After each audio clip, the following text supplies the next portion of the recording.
Vampirina V's slumber party.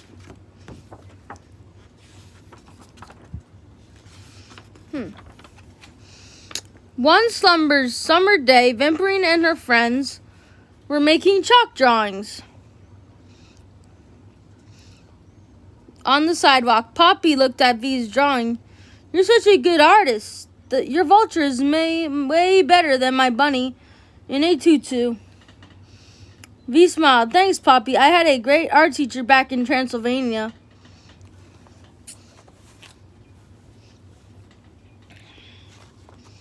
Bridget looked up from her drawing and stared at V, puzzled.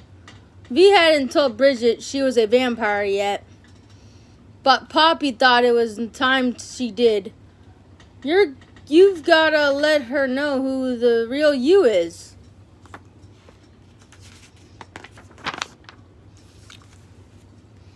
Bridget pointed to the roof of Vampirina's house. V, are those creepy statues hanging off your roof?" "What are those creepy statues hanging off your roof?" Edgar grabbed his smartphone. "Creepy. Cool. Where?" "Those are gargoyles. Gargoyles. Bridget asked V how she could sleep at night with those scary things around. V shrugged. What I meant is, I like staying up late."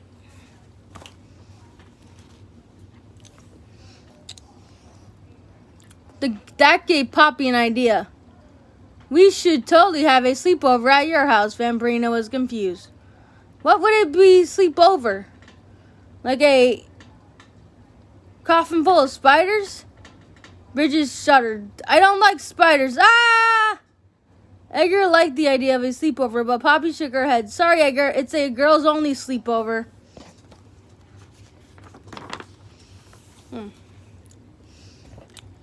That night, V prepared for Poppy and Bridget to come over. V's ghost friend Demi was excited. "Is it true? Are we having a sleepover? Can we play dress up and have a pillow party?" But V had a bad news for Demi and Gregoria. "Well, I'm having a sleepover, but you are going to stay hidden." She didn't want anything to go wrong.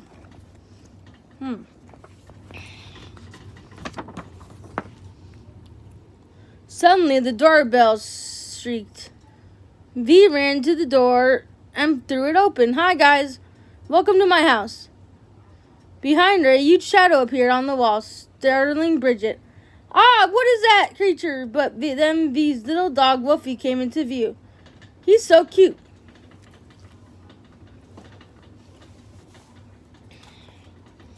Just then, another girl walked in. "Yahoo! Hope I'm not late." It was obvious the girl was really Edgar, but Poppy played along. "Oh yeah, don't I recognize you from ballet class?"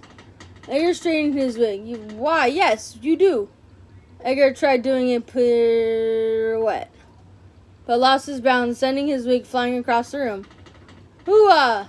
Poppy shook her head. "I told you this was an all-girls sleepover."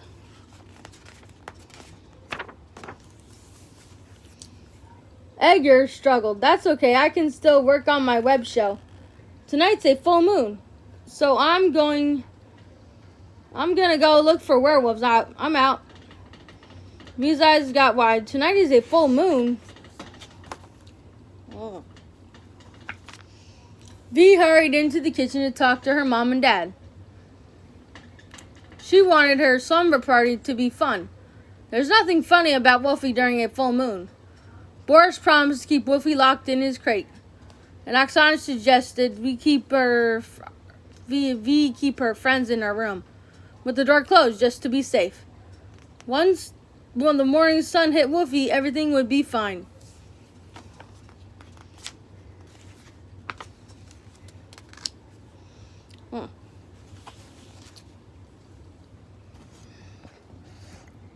V took Poppy and Bridget up to her room to play games, but her guests soon got bored. Bridget had had enough rounds of Go Fish. "I can't do it. I've gone fishing till I can't go fishing no more." Poppy agreed. Oh, I know. How about a game of hide and seek? Bridget jumped up and headed for the door. Not it, but V had never heard of hide and seek before. Wait, how do you play? Why are you running away? What's it?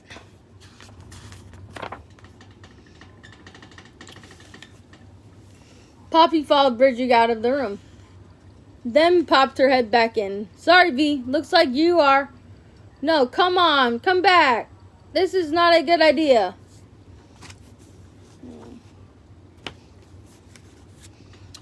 Meanwhile, Edgar was out in the yard recording his web show. Good evening, loyal viewers, and welcome to another webisode of Weekly Weirdness. I'm out beneath the full moon in search of an elusive werewolf. Suddenly, something brushed up against him. What was that? Woo, just Miss Cuddlecakes. But when Edgar shone his flashlight on the ground, he saw some extremely large footprints. He was pretty sure Miss Cuddlecakes did not make.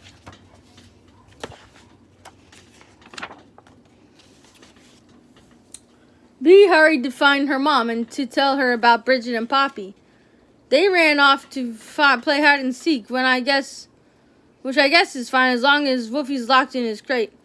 Just then, Demi came through the wall. Wolfie chewed through his crate and we can't find him. Now, Bee was officially worried. I have a feeling hide and seek is about to turn into hide and shriek.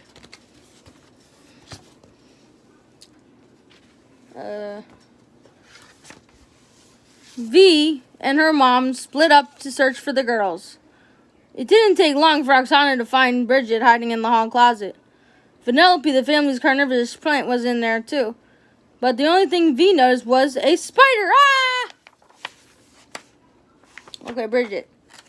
Noticed was a spider. Ah.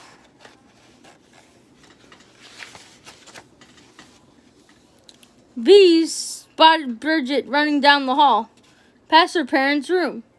Boris had already gone to bed, but this was an emergency. Papa, Wolfie, get out. Boris jumped out of his coffin and headed for the door. They had to find Wolfie. V was about to follow him when she noticed their dad's sun lamp. I've got an idea. Outside, in the yard, Edgar had found more evidence of a werewolf. Clumps of werewolf hair. Ooh, is this werewolf drool? I better take a sample. Suddenly, Edgar heard a frightening sound. He slowly turned around to find himself face to face with a huge werewolf. Ah, I'm out! Mom, I'm trying to read. As Bridget ran down to the basement to get away from the spider, Edgar ran up right behind her. Help! It's huge, hideous, hairy monster. It ate my smartphone. Hearing the commotion, Poppy peeked out from her hiding place behind the box. At the moment, the kids spotted the shadow of a gigantic hairy creature. Ah! Yip, yip, yip. But it was just Wolfie, and luckily he was back to his normal self. V laughed. Wolfie can be a bit of a monster, but I'd hardly call him huge and hideous.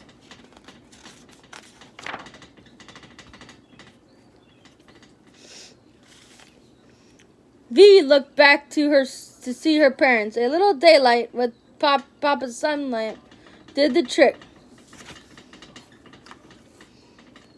Oksana was proud of V, but she was worried about Bridget. That poor girl has seen a lot of strange things. She probably didn't understand. We could see how scared Bridget was too. Poppy pulled V aside. Vampirina, it's time to tell her. Tell me what?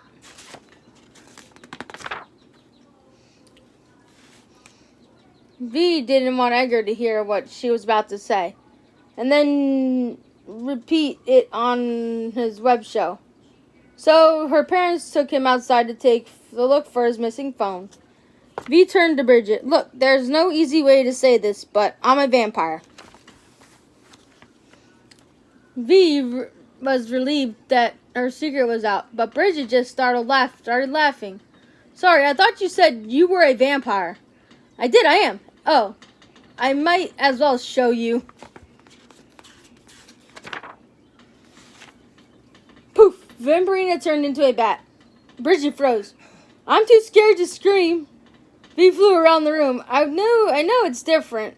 Poppy tried to calm Bridget down. The thing is, it's still just V. Then V turned back into herself. Yeah, it's just me. Poppy put her arm around V. And she's our friend. It's true you are. Even if you're a vampire, I'll get used to it, I promise.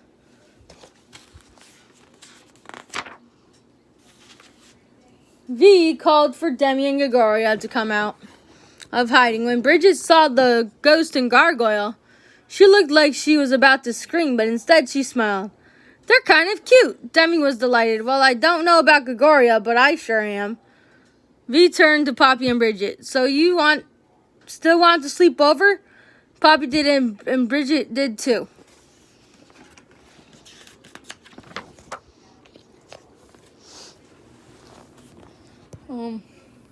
Outside, Boris helped Edgar get his big story for the web show. While Edgar pointed his camera at the moon, Boris tossed a flying disc into the air. Excited, Edgar ran home to post his weekly weirdness episode. Proof that alien spaceships really do exist.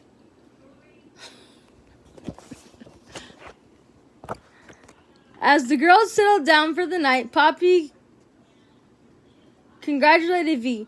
Your sleepover was a total success. I guess I didn't need to be worried about Bridget accepting me for who I am. Poppy snuggled down into her sleeping bag. Everyone's different in some way, Vampirina. Thanks, Poppy.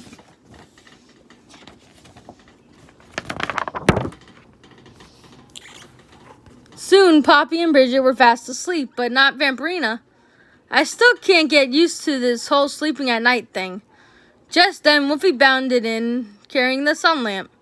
Vampirina turned it on, yawned, and closed her eyes. Good idea, Wolfie. Good night.